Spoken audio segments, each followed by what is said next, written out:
चौधरी, आज सबसे बड़ा सवाल में, और आज सैटरडे नाइट है, वीकेंड की शुरुआत है, हम बात करने वाले हैं बेरोजगारी या यूं कहें रोजगार की। रोजगार से ही रोजी रोटी चलती है, हमारा घर चलता है, हम अपने परिवार का, अपने माता पिता का, अपना और अपने बच्चों की पढ़ाई लिखाई, स्वास्थ्य पर जो खर्च आता है उसे उठा पाते हैं। लेकिन पिछले 1.25 साल में रोजगार पर जबरदस्त मार पड़ी है। 23.9% तक बेरोजगारी की दर चली गई थी, बल्कि 28-29% भी गई थी कुछ महीनों के लिए। नौकरियां गई, तनख्वाहें कटी। पहली लहर के बाद थोड़ा थोड़ा हम ट्रैक पर आने लगे कि दूसरी लहर आ गई इस साल मार्च अप्रैल में। अब उससे हम उबरते दिख रहे हैं, लेकिन यहां पर आंकड़ों पर भी गौर करने की जरूरत है। जो नवंबर के आंकड़े आए और centre for monitoring Indian economy ये लगातार ऐसे आंकड़े जुटाते रहते हैं, और 2 लाख परिवारों से बात के बाद, उनसे सवाल जवाब करने के बाद ये आंकड़े प्रकाशित किए जाते हैं। तो आंकड़े क्या हैं नवंबर महीने के? देश में जो बेरोजगारी की दर है वो 7% पर है, कहने को काबू में है। पिछले साल नवंबर के महीने में ये 6.5% थी, तो आधे फीसदी का इजाफा। लेकिन, और ये बड़ा लेकिन, 8 राज्य ऐसे हैं देश में जहां पर दहाई का आंकड़ा पार कर रही है बेरोजगारी, यानी कि 10% से ज्यादा लोग बेरोजगार हैं। और बेरोजगारी का पैमाना आप जानते हैं हमारे देश में। एक हफ्ते में 1 घंटे अगर आप काम कर लें तो आपको बेरोजगार नहीं माना जाता, ये माना जाता है कि आप रोजगार प्राप्त व्यक्ति हैं। तो 1 घंटा, 2 घंटा, 4 घंटा काम करने के बाद क्या आप इतना कमा पाएंगे कि आप अपने घर का खर्च वहन कर सके? इसीलिए मैं लगातार यह कहता हूं, आंकड़े बताते कम हैं और छिपाते ज्यादा हैं। लेकिन आंकड़े बता क्या रहे हैं यह भी आपके सामने पेश करना जरूरी है। इस वक्त देश में सबसे ज्यादा बेरोजगारी हरियाणा में है। जी हां, प्रॉस्परस इंडस्ट्रियल हरियाणा में बेरोजगारी दर 29.3% है, 29.25% से भी ज्यादा। उसके बाद बारी आती है जम्मू कश्मीर और राजस्थान की, लगभग 20.5% बेरोजगारी दर है। फिर थोड़ा नीचे जाए, दक्षिण की ओर जाए, गोवा में 13.25%, हिमाचल में 13.5%, त्रिपुरा में 13.5%, झारखंड में 11.25%, बिहार में 15.25% बेरोजगारी है। तो जहां हम उभरते दिख रहे थे, वहां जो आंकड़े आ रहे हैं वो ये दिखा रहे हैं कि रिकवरी के दौरान भी जिन लोगों की नौकरियां गई थी वो नौकरियों पर वापस नहीं आ पाए हैं। और इसका एक उदाहरण आपके सामने पेश करता हूं। दिसंबर 2019, आज से 2 साल पहले की बात कर रहा हूं, जब कोरोना नाम का यह वायरस नहीं आया था, तो अगर 100 लोग सैलरीड जॉब्स, नौकरी पेशा थे, तो आज की तारीख में वो आंकड़ा गिरकर 47.8% आ गया है। यानी कि जो नौकरी पेशा, पक्की नौकरी वाले लोग थे, उनकी तादाद आधे से भी कम हो गई है। शहरों में ज्यादा मार पड़ रही है, गांवों में बेरोजगारी की दर कम हो रही है, वहां रोजगार ज्यादा मिल रहे हैं। लेकिन वो रोजगार क्या है? वो दिहाड़ी मजदूर के रोजगार है कि आप दिहाड़ी मजदूरी करने लगे, आप रेड़ी खोमचा लगाने लगे, या आप किसानी करने लगे। बहुत से लोग शहरों से, कस्बों से, नौकरी नहीं थी, चली गई, तो अपने गांव, अपने देश चले गए, और उनसे पूछा जाए क्या करते हो? जी किसानी करने लगा। वो किसानी पहले भी हो रही थी, इसे डिस्गाइज्ड एम्प्लॉयमेंट कहते हैं। पर परेशानी की बात यह है कि इस पर कोई भी चर्चा करने को तैयार नहीं होता है। 2018 से नवंबर के महीने 2018 में पहली दफा जब यह आंकड़ा सामने आया कि 6.5% देश की बेरोजगारी दर हो गई है, 45 साल का सबसे उछला स्तर, तब वो आंकड़े सार्वजनिक भी नहीं किए गए थे। 2 सदस्यों ने, जिन्होंने ये स्टडी की थी, इस्तीफा भी दिया। मई 2019 में ये आंकड़े सरकार ने मान लिए जब दूसरी सरकार बनी। आज इन आंकड़ों पर कोई चर्चा नहीं हो रही है कि जी 7% पर आ गया तो खामखां बाल की खाल क्यों निकाली जा रही है। लेकिन आम आदमी से पूछिए, उसकी नब्ज टटोलिए, वो अपने दिल के दर्द का इजहार करेगा। और ये तो रिकवरी की बात थी, ये रिकवरी के आंकड़े हैं। अब देश में ओमिक्रॉन के 400 से ज्यादा मामले आ चुके हैं। बहुत जगह नाइट कर्फ्यू लगने लगा है, कई जगह क्वारंटाइन के रूल्स लागू कर दिए गए। तो इसका असर अर्थव्यवस्था की गति पर तो पड़ेगा ही पड़ेगा। पूरी दुनिया में 1.5 लाख से ज्यादा केसेस हो चुके हैं और ऐसे में जो हमारा इंडेक्स ऑफ इंडस्ट्रियल प्रोडक्शन है, यानी कि औद्योगिक उत्पादन सूचकांक जो है,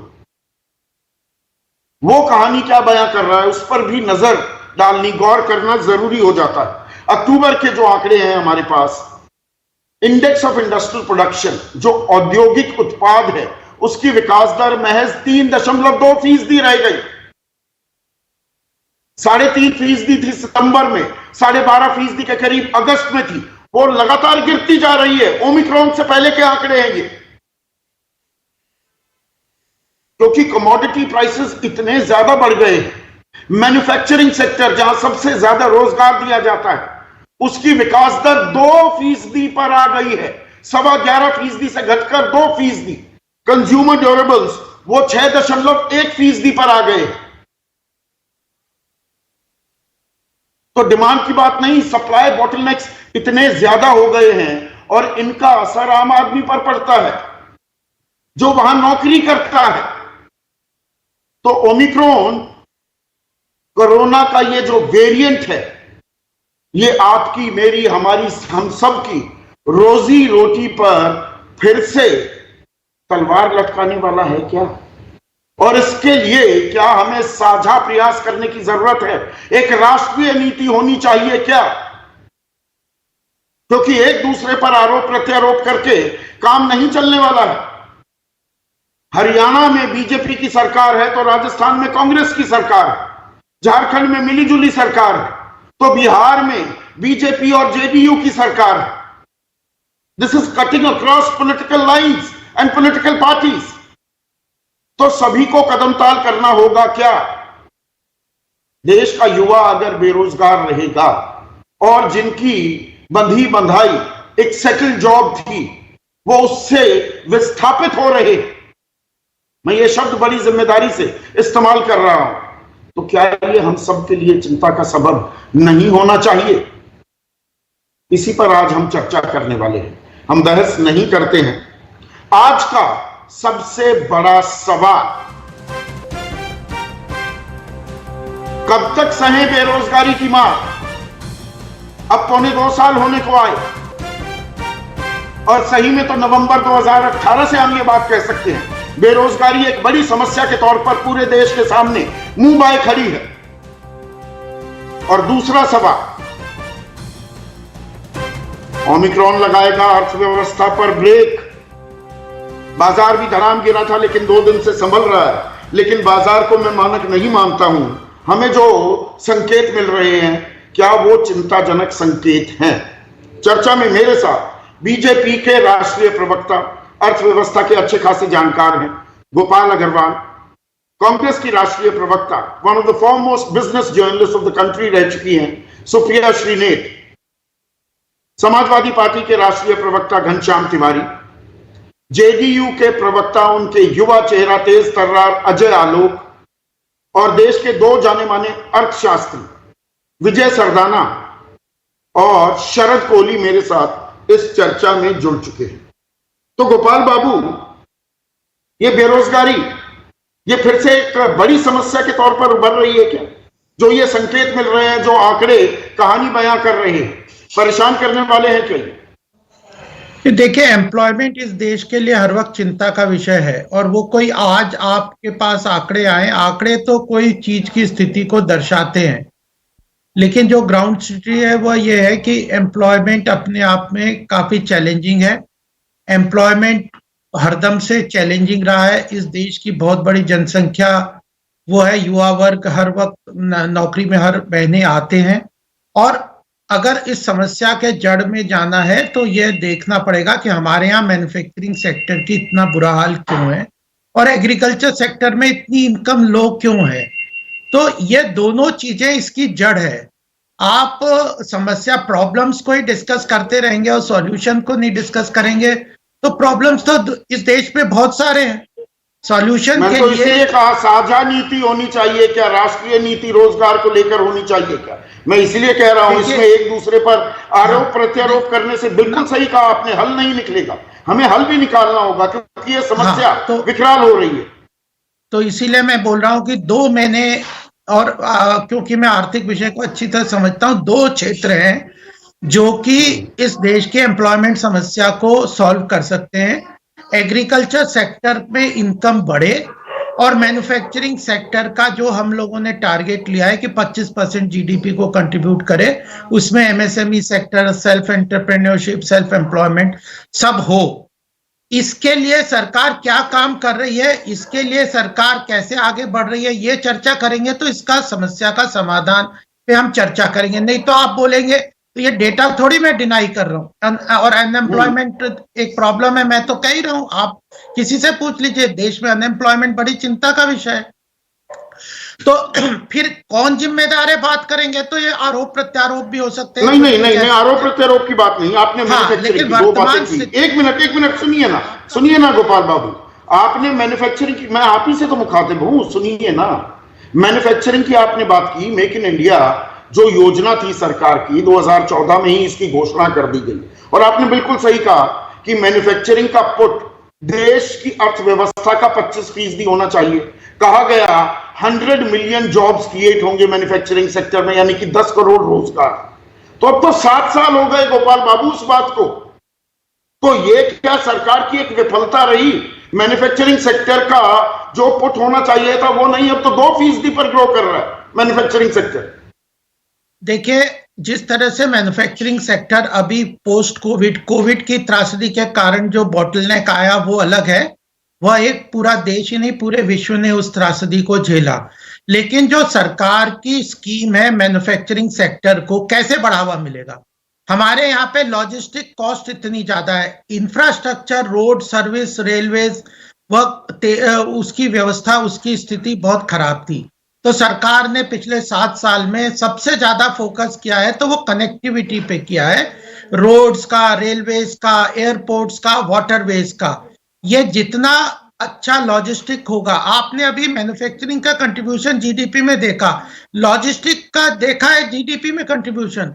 हम तो कह रहे हैं लॉजिस्टिक सेक्टर का जीडीपी में कंट्रीब्यूशन कम हो ताकि लॉजिस्टिक कॉस्ट कम हो। कई बार कई विषय अर्थव्यवस्था में लोग समझते नहीं है और वह उस बात पे चर्चा करते हैं। हम एक नई लॉजिस्टिक पॉलिसी पूरी लेके आ रहे हैं, वो ड्राफ्ट भी है और उस पर काम भी कर रहे हैं तेजी से। हमारे देश की जो ट्रांसपोर्टेशन कॉस्ट है विश्व स्तर से हमारे यहाँ पे कॉस्ट का 25-30% ज्यादा है। तो उसकी समस्या क्या है कि सब सरफेस ट्रांसपोर्ट पे जाते, तो ये ग्रॉस रूट पे मैन्युफैक्चरिंग सेक्टर को बढ़ावा देना है और रीजनल और ग्लोबल सप्लाई चेन से उसको इंटीग्रेट करना है। उसके लिए इंफ्रास्ट्रक्चर, ये तो फिर लॉन्ग टर्म प्लानिंग की बात हो गई गोपाल बाबू। 7 साल तो उस बात को हो चुके हैं। मैं जब लॉन्ग टर्म प्लानिंग बिल्कुल होनी चाहिए और हल भी ढूंढने चाहिए, पर जो ये समस्या है इसकी जड़ में भी तो जाने की जरूरत है। अब हरियाणा जैसा डेवलप्ड प्रॉस्परस स्टेट, अगर वहां पर 29.25% से ज्यादा बेरोजगारी दर है तो कोई दिक्कत है ना। वहां पर इंडस्ट्रीज भी है हरियाणा में, वहां पर किसानी भी है, नौकरी पेशा लोग, अगर 100 में से 48 लोग ही नौकरी पर रह गए तो इन आंकड़ों का क्या हमें संज्ञान नहीं लेना चाहिए? बातें कर दीजिए जल्द, फिर उसके बाद आप चाहे बाकी से पूछ लेना। मैन्युफैक्चरिंग का हमने चर्चा किया। दूसरा है कृषि क्षेत्र में। कृषि क्षेत्र का जो प्रॉब्लम है वह आपने देखा किस तरह, आपने कितने कार्यक्रम किए किसी क्षेत्र रिफॉर्म के बगैर? क्या हो, कैसे होगा बताओ आप कृषि क्षेत्र का विकास? क्या रिफॉर्म करना है आप बता दो, किसी यहाँ पे पूछ दीजिए कि मुझे कोई और सजेशन दे दीजिए कि ये रिफॉर्म कर दो, एग्रीकल्चर सेक्टर में ठीक होगा, मैं उसको यहाँ पे कंसेंसस बनेगा तो मैं प्रधानमंत्री और कृषि मंत्री से बात करूंगा कि ये करो, ये इतना अच्छा सॉल्यूशन है, ये जादू की छड़ी है, इससे एग्रीकल्चर सेक्टर ठीक हो जाएगा। तो फिर जो करा था उसके खिलाफ लोगों ने कैसे आंदोलन करे? अगर कंसेंसस था कृषि वो भी नहीं रिफॉर्म करना, तो फिर कैसे इस व्यवस्था को ठीक करेंगे? आप क्या ये कह रहे हैं कि सरकार रिफॉर्म नहीं कर पा रही है? सरकार के पास ऐसी प्रचंड बहुमत है, वो जो कानून बनाना चाहती है बनाती है ना। सरकार ने ही वादा किया था हर साल 2 करोड़ रोजगार दिए जाएंगे, उस लिहाज से 14 करोड़ रोजगार बनने चाहिए थे, वो बने क्या? नहीं, वापस क्यों लेने पड़े 3 कानून? आप बताओ ना, या तो मुझसे चर्चा कर लो वो कानूनों में क्या खराबी थी। तो छोड़ो, तीसरी बात मैं महत्वपूर्ण कह दूं क्योंकि विषय समय कम रहता है। तीसरी बात यह है कि सर्वे और एक्चुअल डेटा, इसका भी एक प्रॉब्लम है हमारे देश में। सर्वे जो है वो एक सर्वे जस्ट क्वेश्चन आंसर करके कुछ होता है, एक्चुअल डेटा हमारे यहाँ पे कम है। अनऑर्गेनाइज सेक्टर, हमारे यहाँ पे अनऑर्गेनाइज सेक्टर 88% एम्प्लॉयमेंट जनरेट करता है, उसका डेटा ही नहीं है हमारे देश में। तो सर्वे से अनऑर्गेनाइज सेक्टर, ये डेटा जो हमारे यहाँ कमी है उसके कारण भी समस्या है। तो 3 समस्या है। मैन्युफैक्चरिंग सेक्टर में अच्छी तरह से ग्रोथ जितनी चाहिए वो नहीं है, उसकी समस्याओं के समाधान के लिए लॉन्ग टर्म सॉल्यूशन चाहिए, उस पे हम बढ़ रहे हैं। एग्रीकल्चर सेक्टर के लिए रिफॉर्म चाहिए, उसके लिए बहुत ज्यादा कंसेंसस नहीं बनती, लोग पॉलिटिक्स करने लगते हैं। और तीसरा ये है कि डेटा की प्रॉब्लम है, और डेटा सर्वे पे आप डिपेंड करके किसी चीज को फाइनल नहीं कह सकते। हाँ, ये समस्या है, वो तो मैं एक्सेप्ट कर ही रहा हूं कि एम्प्लॉयमेंट इस देश तो आप समस्या मान रहे हैं और आप एक हल निकालने की भी आपने प्रस्ताव रखे हैं गोपाल बाबू। लेकिन सुप्रिया, देखिए जो ये आंकड़े भी हैं, आप मुझसे बेहतर जानती हैं, ये आंकड़े बताते कम है छिपाते ज्यादा है क्या? 7% है जी बेरोजगारी दर, तो लगता है जी काबू में है। 1 घंटे 1 हफ्ते में आप काम करो तो आपको एम्प्लॉयड माना जाता है, तब ये आंकड़ा है। और उसमें भी 8 राज्यों में से 8 राज्यों में 10% से ऊपर का आंकड़ा है। और जो नौकरी पेशा लोग हैं उनकी नौकरी जा रही है, जहां रोजगार मिल रहा है वो दिहाड़ी मजदूर या छोटे व्यापारी, यानी कि खोमचे रेहड़ी लगाने वालों को काम मिल रहा है, उनको हम एम्प्लॉयड मान रहे हैं। तो इस पर क्या एक निष्पक्ष गैर राजनीतिक चर्चा भी करनी चाहिए कि नहीं?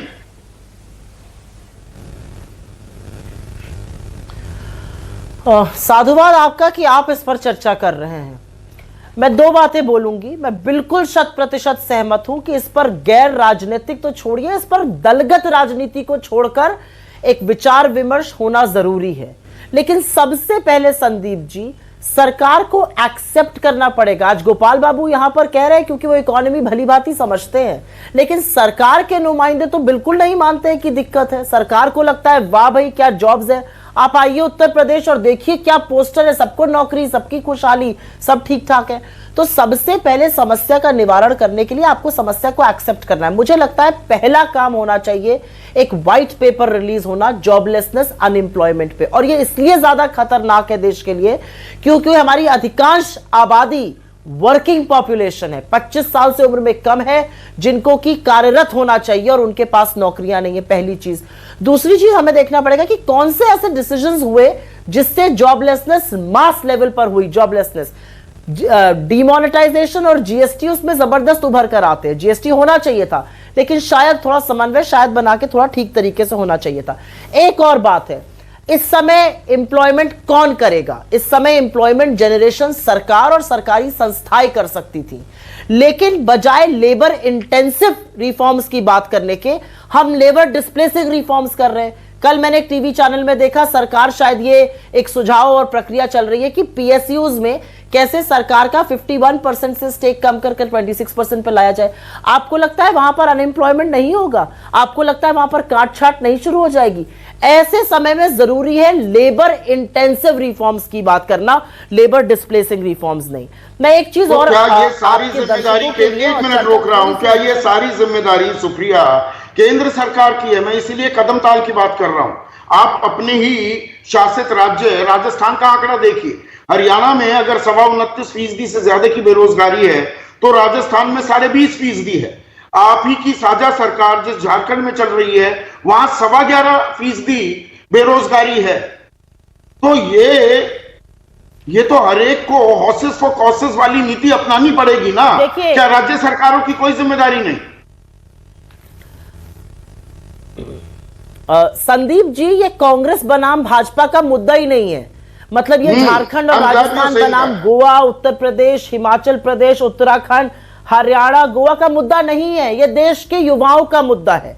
लेकिन एक बात मुझसे बेहतर आप जानते हैं कि इसमें बड़ी भूमिका केंद्र सरकार को नेशनल स्तर पे निभानी पड़ेगी और बिल्कुल सही कह रहे हैं, राज्यों को भी भूमिका निभानी पड़ेगी। इसीलिए मैं बार बार आपसे एक बात कहना चाहती हूं, हम जहां पर जॉबलेसनेस की बात करते हैं वहां पर हमें देखना चाहिए कि हमारी एनर्जी और ध्यान कहां फोकस कहां केंद्रित हो रहा है।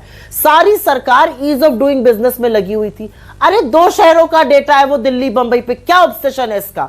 हमने क्या कहा था, 80 करोड़ लोगों को 2022 तक रोजगार मिल जाएगा। उसके लिए हमने क्या किया, एक smart slogan make in India या पीएम कौशल विकास योजना से सोल्यूशन नहीं आएगा, सोल्यूशन ग्राउंड पर आएगा ऐसी नीतियां बनाने से। हमने अबैंडन कर दिया ना स्किल डेवलपमेंट प्रोग्राम, क्योंकि वहां पर लोग नहीं अब्सॉर्ब हो रहे थे। आज पूछना होगा कि private sector, why is the private sector not walking the talk? आपकी वाहवाही वो करते हैं लेकिन वो निवेश क्यों नहीं कर रहे हैं? क्योंकि कहीं ना कहीं उनको खतरा है कि चाहे सीबीआई हो, चाहे ईडी हो, चाहे इनकम टैक्स हो, अगर उन्होंने आपके खिलाफ बोला तो आप उनके पीछे छोड़ दीजिएगा। उनको आपकी नीतियों पर भरोसा नहीं है, इसलिए हाई नेटवर्थ इंडिविजुअल्स बाहर देश के जाके इन्वेस्ट कर रहे हैं, देश में इन्वेस्ट नहीं कर रहे हैं। 6 लाख से ज्यादा लोग छोड़ चुके हैं भारतीय नागरिकता। एक बात जी हां, एक बात कहकर एक अपनी बात अंत करती हूं।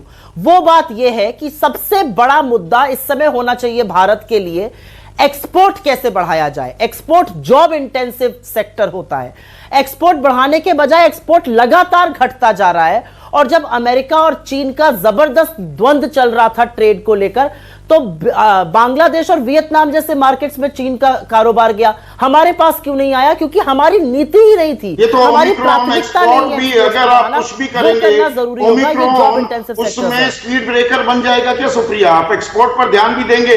बाहर तो यूरोप में लॉकडाउन हो रहे हैं,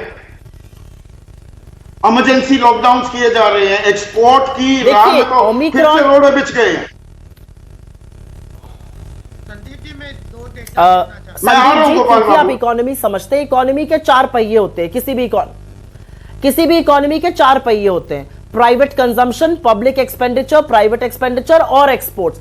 बिना एक्सपोर्ट्स को किया आपके 3 पहिए वैसे ही बैठे हुए हैं। और ये बात ओमिक्रॉन और कोरोना और कोविड की नहीं है संदीप जी, ये तो उसके पहले ही एक्सपोर्ट की प्राथमिकता हमें देखनी पड़ेगी। हम जबरदस्ती के रूल्स बनाते गए, जीएसटी के चलते सबसे ज्यादा दिक्कतें छोटे मझोले बिजनेसेस को तो हुई, उससे ज्यादा दिक्कतें एक्सपोर्टर्स को हुई। ऐसा क्यों हुआ कि वर्ल्ड में ट्रेड शेयर में हमारा ट्रेड शेयर लगातार घटता गया? ये तो कोविड के पहले की बात है। इसीलिए मैं कह रही हूं सरकार को सांझी रणनीति एक बनानी होगी कि कहां पर जॉब इंटेंसिव सेक्टर्स हैं, कहां पर ध्यान केंद्रित करना पड़ेगा। ये बड़े बड़े स्लोगन, बड़े बड़े ट्वीट ठोकने से बातें नहीं सुलझने वाली हैं। मतलब ये हिंदुस्तान की आबादी। एक सेकंड, अजय आलोक, रोजी रोटी का सवाल है ना, ये अहम सवाल है ना, और पूरे भारत पर लागू होता है।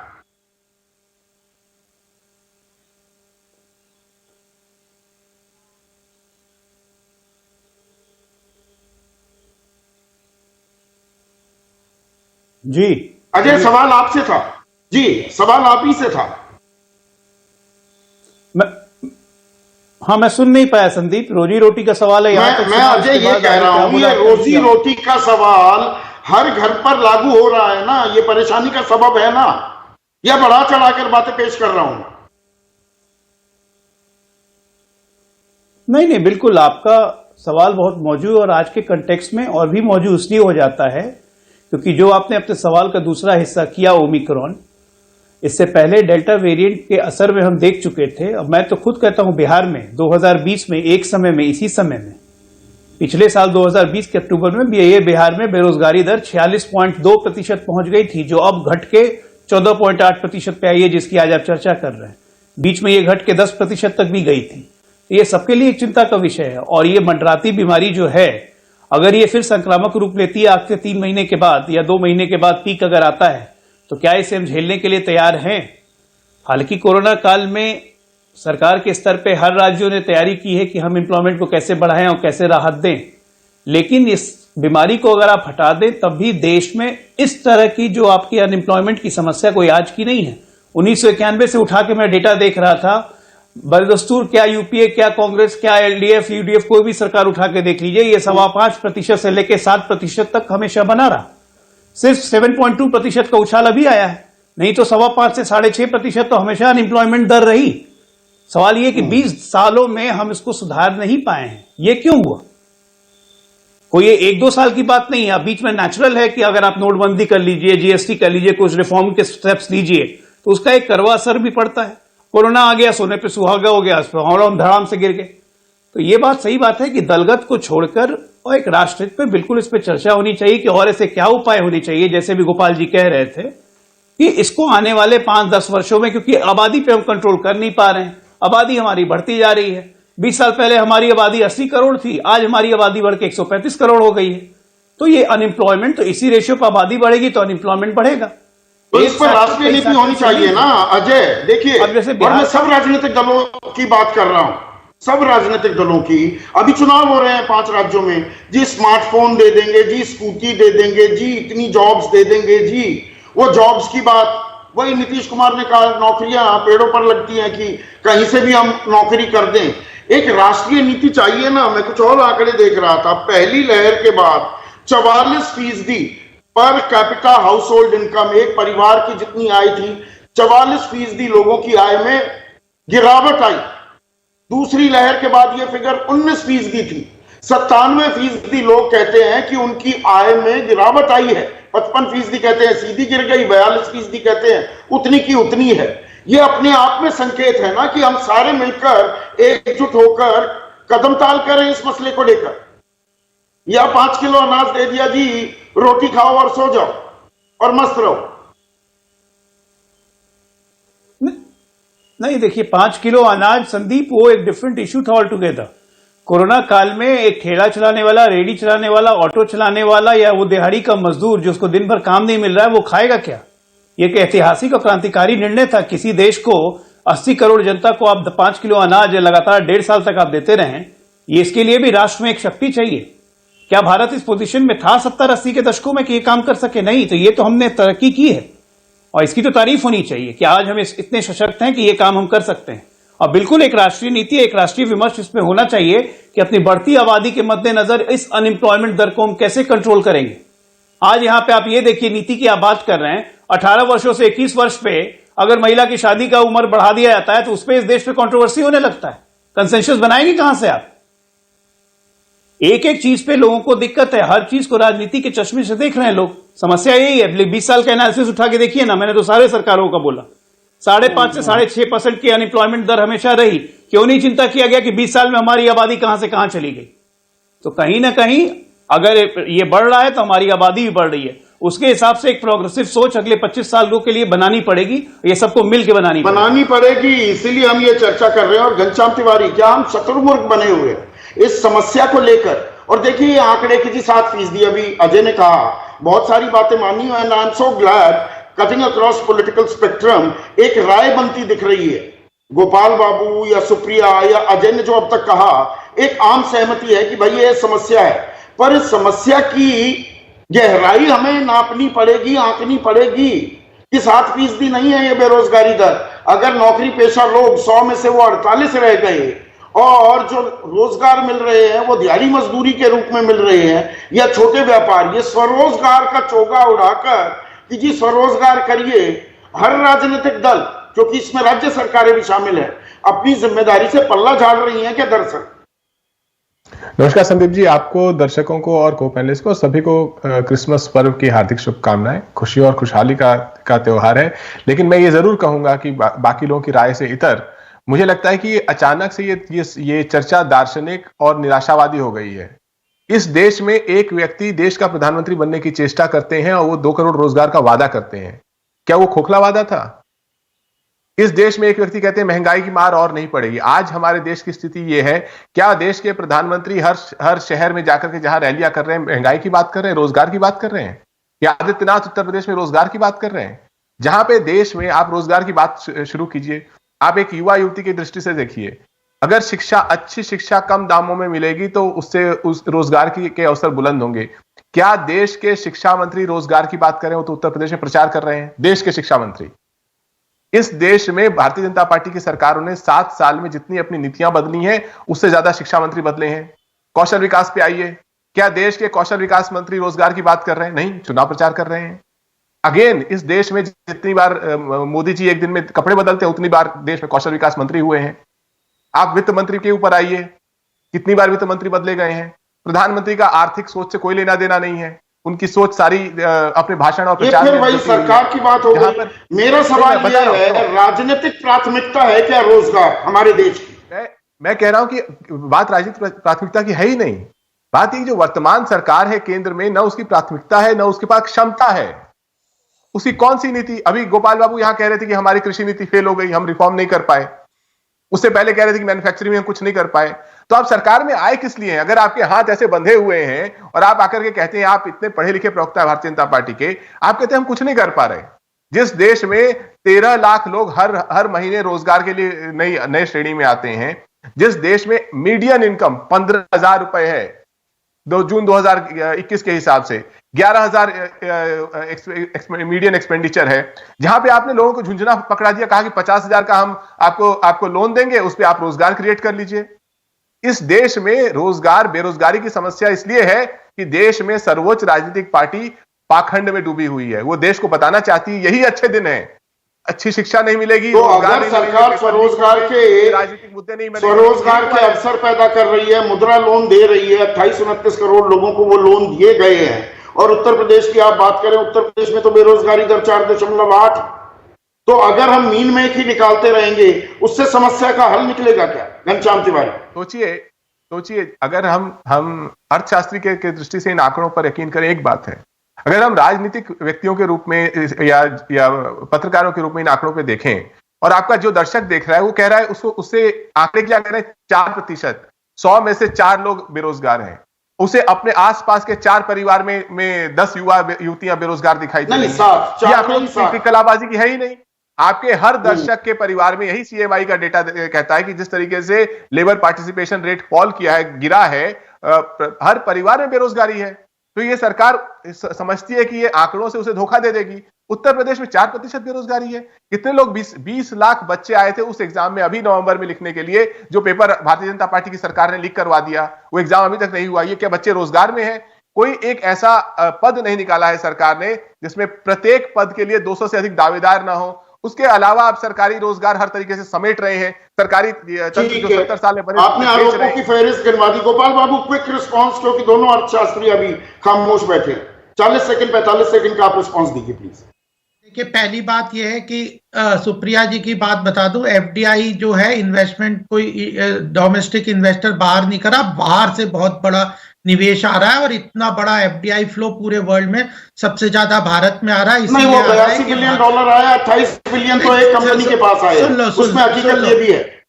सुन लो, और दूसरी बात, 1 मिनट सुप्रिया, अभी सिर्फ गोपाल बाबू बोल रहे हैं। ऐसे तो फिर बात नहीं होगी। दूसरी नहीं, बात आप ही बोलिए, सिर्फ आप बोलेंगे। हाँ, फिर 45% का जो एक्सपोर्ट ग्रोथ हुआ है, उसमें एग्रीकल्चर सेक्टर में ग्रोथ 27% हुआ है। पीएलआई स्कीम करीब 15 सेक्टर्स में सरकार ने बहुत महत्वपूर्ण पीएलआई स्कीम को इंप्लीमेंट किया है, इंसेंटिव मैन्युफैक्चरिंग सेक्टर के लिए। आप किसी भी इंडस्ट्री से पूछ लीजिए, किसी भी क्षेत्र में इन 14-15 सेक्टर में पॉजिटिव, कितने रोजगार के अवसर मुहैया हुए, सवाल आज भी वही है। आज आप जो ये सर्वे की एक और बात बता दूं, ये होता है, मेरे पास X नौकरी है, मैं बेटर नौकरी चाहता हूं, तब भी मैं उसमें ये कहूंगा कि I am interested in getting a job.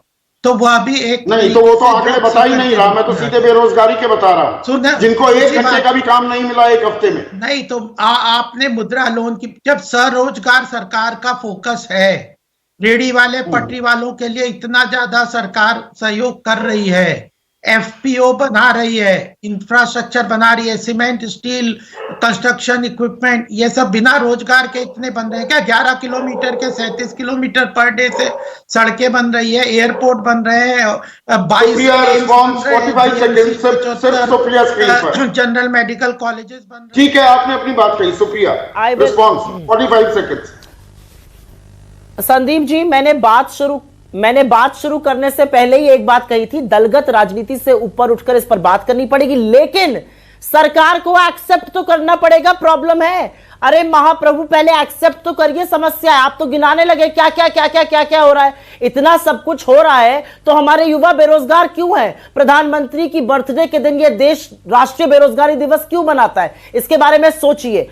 Export की जहां तक बात है, एक्सपोर्ट हमारे देश में पिछले 7 सालों में सबसे कम है। ये सरकारी आंकड़े, आपके आंकड़े बताते हैं। आप एफडीआई की बात कर रहे थे, पिछले वित्तीय वर्ष में 68% एफडीआई मात्र एक कंपनी रिलायंस जियो को गई। तो इस तरह की बातें मत करिए। और कितनी नौकरी बनी, इसका जवाब ठीक है। अब विजय सरदाना का झुंझुना बजाने लगे। एक सेकेंड, विजय सरदाना, मैं ओमिक्रॉन की भी बात करना चाहूंगा। देखिए, हमने पहली लहर झेली, दूसरी लहर झेली, और मैं यहां डरा नहीं रहा हूं किसी भी अपने दर्शक को, पर ओमिक्रॉन की ये लहर चलती है, हो सकता है घातक ना हो, आपको हॉस्पिटलाइजेशन की नौबत ना आए, पर क्या ये डर एक बड़ा स्पीड ब्रेकर के तौर पर भी तब्दील हो सकता है? जो अर्थव्यवस्था लग रहा था गति पकड़ रही है, पर आंकड़े कुछ और कह रहे हैं। ये आंकड़े और गोता खा सकते हैं क्या? संदीप जी, आपकी जो चर्चा थी कि इन्वेस्टमेंट क्यों नहीं आ रहा और आंकड़े क्यों, मतलब हमारे एम्प्लॉयमेंट क्यों नहीं हो रहा और उसका ओमिक्रॉन पे क्या असर आएगा, मेरे को 1 मिनट दीजिए। देखिए, सबसे पहले तो हमें इस देश में सीखना पड़ेगा कि जो इन्वेस्टर है उसकी इज्जत कैसे की जाए। हम लोग इस देश में जब ये कहने लग जाते हैं कि सारा कॉर्पोरेट चोर है, किसान आंदोलन में क्या हुआ था? आपने कॉर्पोरेट को एन मास ब्लैकलिस्ट करने की कोशिश करी कि कॉर्पोरेट का मतलब है चोर बाजारी, लेकिन उन्हीं किसान के बच्चे, इन्हीं पॉलिटिशियंस के बच्चे प्राइवेट सेक्टर की नौकरी के लिए दौड़ लगाते हैं, उन्हीं का प्रोडक्ट इस्तेमाल करते हैं, उन्हीं की सर्विस इस्तेमाल करते हैं, लेकिन प्राइवेट सेक्टर को गाली देने में हमें बड़ा मजा आता है। ये जो दोहरी, वो तो काम केंद्रीय मंत्री भी करते हैं ना। मैं तो नाम लेकर बोल रहा हूँ, पीयूष गोयल ने इन्फोसिस और टाटा ग्रुप को लेकर जो बयान दिए, क्या उससे कॉर्पोरेट वर्ल्ड में कॉन्फिडेंस बढ़ता है कि घटता है? मैं वही कह रहा हूं, हमें इस देश में प्राइवेट कैपिटल की इज्जत करना सीखना होगा। आज अमेरिका को इस बात की खुशी होती है कि हमारे यहाँ दुनिया की सबसे बड़ी कंपनी एप्पल है, गूगल है, फेसबुक है, वगैरह वगैरह। हमारे यहाँ अगर कोई बड़ा इन्वेस्टर बनता है तो हम उसको गालियां देना शुरू कर देते हैं कि पता नहीं ये क्या करने वाला है। एक तो हमें अपनी जो पुरानी, जिसे कहते हैं ना, कम्युनिस्ट मानसिकता, सोशलिस्ट मानसिकता को इन्वेस्टमेंट से हटाना होगा, उससे अपने आप को सुधारना होगा। ये मानसिकता बहुत खराब है इस देश के लिए, पहली बात। अब रही बात कि आपका जिस तरह से यहां पे इन्वेस्टमेंट आ रहा है, आपके पास रॉ मटेरियल क्या है, पहले आपको वो देखना होगा। आपके पास एक एग्रीकल्चर है, आपके पास एक यहां पे रॉ मटेरियल माइंस हैं, और आपके पास मैन पावर और उनकी स्किल है। इन 3 चीजों पे आपको इकोनॉमी खड़ी करनी है। एग्रीकल्चर में आप करने नहीं देना चाहते, हमने सबको देखा। माइंस में आपके साथ चैलेंजेस हैं, इंफ्रास्ट्रक्चर नहीं है, एनवायरमेंटल चैलेंजेस हैं, जिसको आपको बदलने में टाइम लगेगा। रही बात स्किल की, अभी सबने कहा कि दुनिया में बहुत बड़ी मार्केट है, कि दुनिया के 4 सबसे बड़े प्रोडक्ट क्या है जिसका ट्रेड होता है, वो है इलेक्ट्रिकल एंड इलेक्ट्रॉनिक्स। सबसे बड़ा ट्रेड उसमें होता है। हमारे यहाँ पे ना स्किल है, ना मैन पावर है, ना R&D है, तो यहाँ कैसे प्रोडक्ट क्यों नहीं किया हमने? ये हमारी कमजोरी है क्या विजय सरदाना? गाजे बाजे के साथ make in India, stand up India, skill India, startup India, ये प्रोजेक्ट शुरू किए गए थे। कितनों का कौशल विकास हुआ, कितनों को नौकरी मिली, स्टार्टअप कितने शुरू हुए, वो सरकार ने करवाई या स्वतः किसी ने अपनी एंटरप्रेन्योरशिप के चलते किए? ये सवाल पूछे जाने चाहिए ना विजय सरदाना। बिल्कुल पूछे जाने चाहिए। जब तक हम इस देश में एजुकेशन की क्वालिटी और टीचर्स की क्वालिटी पे ध्यान नहीं देंगे, हम यहाँ पे मास प्रोडक्शन में अगर डिग्रियां बांटेंगे तो यही प्रॉब्लम रहेगी। आपका स्किल जो डेवलपमेंट स्कीम थी वो क्यों फेल हुई? क्योंकि आपके स्किल्ड लोग जब कॉर्पोरेट में जाते थे काम नहीं कर पाते थे, आपने सर्टिफिकेट बांट दिए। मैं ऐसे ऐसे डिपार्टमेंट को जानता हूं जहां 300 लोगों को एक लेक्चर दिया, बाद में स्किल डेवलपमेंट का सर्टिफिकेट दे दिया, क्योंकि कॉन्फ्रेंस अटेंड की थी इसलिए सब स्किल्ड हो गए। ऐसे तो हम लोग जब स्किल डेवलपमेंट करेंगे तो कैसे काम चलेगा? तो कहने का मेरा मतलब यह है कि हमें अपने गिराबान में झांक के ईमानदारी से सोचना होगा कि गलतियां हम कहां कर रहे हैं, और सिर्फ बिल्कुल, और सबको अपने गिरेबान में, एक सेकंड विजय भाई, शरद कोहली, सबको अपने गिरेबान में झांकना होगा ना। वो केंद्र सरकार हो, राज्य सरकारें हो, सारी नौकरियां सरकार नहीं मुहैया करा सकती है, निजी सेक्टर की भी अपनी जिम्मेदारी है। निवेश की हम एफडीआई और इधर उधर भाग जाते हैं। People, companies are sitting on a huge pile of money, दुनिया भर की नकदी है, पर वो निवेश करने को तैयार नहीं है। आज की तारीख में अपने ही देश में निवेश नहीं करेंगे तो डिमांड कैसे बढ़ेगी? कैपेक्स अगर नहीं होगा तो नौकरियों के अवसर सृजित कैसे होंगे? ये एक होलिस्टिक प्रॉब्लम है ना। आम आदमी, युवा, उसके कंसर्न्स को एड्रेस ही नहीं किया जा रहा। बिल्कुल, यहाँ का जो संदीप, जो एजुकेशन सिस्टम है, बिल्कुल राजनीति से ऊपर उठ के बात है। मुझे आपके सारे डिस्कशन में जो सबसे अच्छी बात लगी कि हम राजनीति से उठ के ये सोल्यूशन ढूंढना चाहते हैं। तो राजनीति से उठ के जो बात यह है कि हमारा जो एजुकेशन सिस्टम है, वो एजुकेशन सिस्टम आपको जॉब के लिए तैयार नहीं करता है। कुछ हम IITs को, कुछ IIMs को, इनको छोड़ दें अगर, तो आपका जितना भी एजुकेशन का तंत्र है वो आपको जॉब के लिए तैयार नहीं करता है। मैंने, आपको याद होगा, पिछले आपके शो में ये बात कही थी।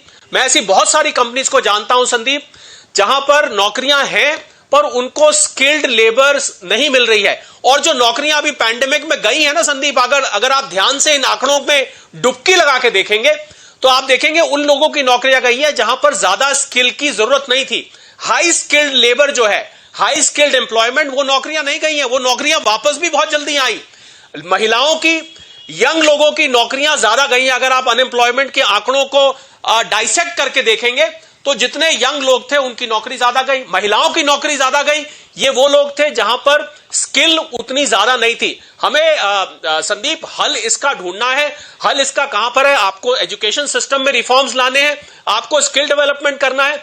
आपको बहुत बड़ा एक कारण है इन्फ्लेशन। नहीं, अगर आप इन्फ्लेशन को कंट्रोल नहीं करेंगे, सब लोग दे रहे हैं, पर शरद देखिए, समस्या कितनी गंभीर है ये भी तो समझना होगा।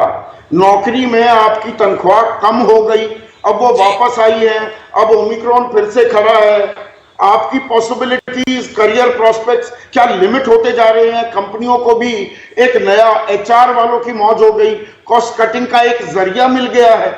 इन चीजों को बतौर देश हमें एड्रेस करना होगा ना।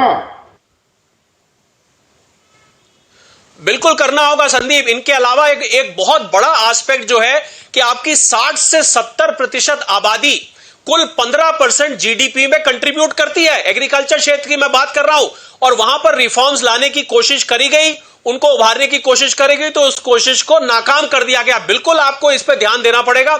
आने वाला जो वेरिएंट है, हमने आपका जो दूसरा सवाल था उस पर चर्चा रह गई, बिल्कुल ये मुंह बाय खड़ा है। अगर ये रिस्ट्रिक्शंस संदीप फिर से लगती हैं, ये आपको लॉकडाउन जैसी सिचुएशन आती है, मैं समझता हूं इस समय लोगों की जेबें और बैंक अकाउंट खाली हो चुके हैं। अगर वो घर बैठ गए दोबारा और ये नौकरी चली गई, बिजनेस बंद हो गए, मान लीजिए दोबारा, हम प्रार्थना करते हैं ऐसा ना हो, पर अगर ऐसा होता है, मैं बहुत सारे बिजनेस संस्थाओं से मिला हूं, ट्रेड एसोसिएशन से मिला हूं संदीप, जिन्होंने ये बात बताई है कि अब हमारे में इसको झेलने की क्षमता नहीं है। तो ये आप समझ रहे हैं, एक बहुत भयावह परिस्थिति पैदा हो सकती है।